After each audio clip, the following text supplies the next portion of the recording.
Woman defamed car seller after she claimed he'd stolen her car. January 10th, 2025. The Yaris was sold for $2,700. Now the former owner is required to pay $20,000 to the car dealer. File photo. Robert Charles. Stuff, an Auckland woman's partner, sold her car to a vehicle seller, and money exchanged.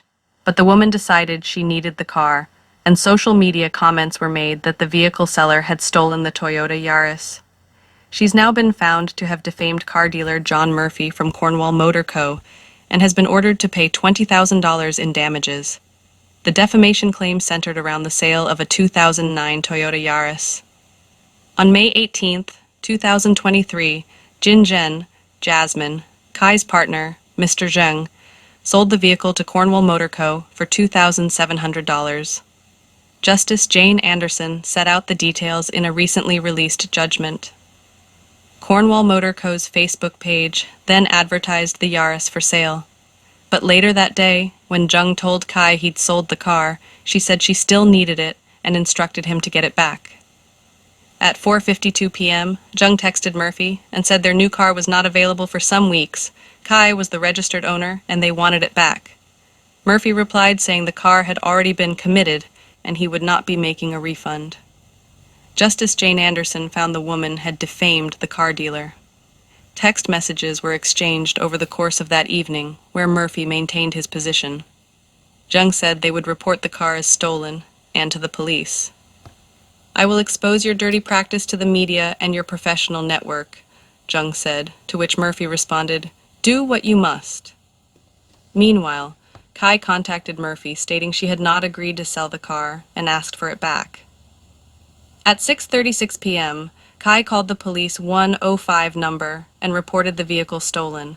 She also made an online report and said she did not know who stole the car, and it had been stolen from the driveway, the judgment said. But at 7:47 p.m., a comment by an account called Jasmine Kai was written on the post advertising the Yaris for sale. "Anyone saw this advertisement, please be aware this car is illegally in possession by John Murphy. I am registered owner of this vehicle and had never agreed to sell this car. I have reported this car as stolen with the police." About an hour later, another comment was posted.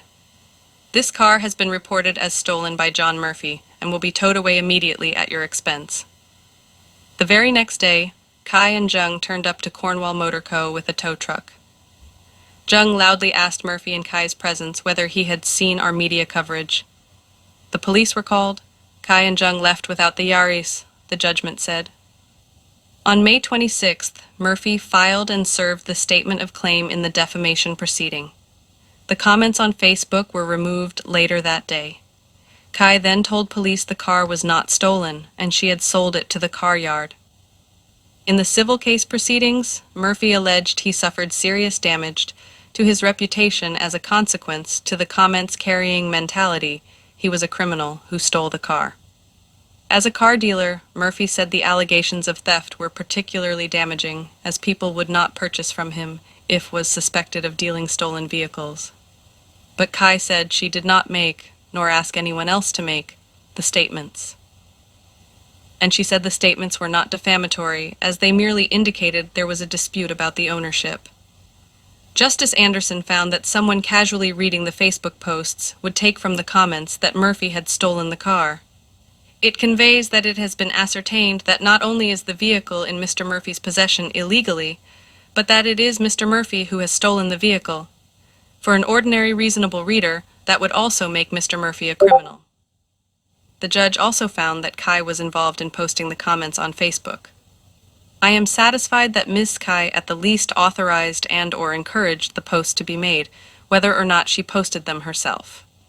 Murphy sought $200,000 in damages, which was considered as wholly excessive by Justice Anderson. Instead, he was awarded $20,000.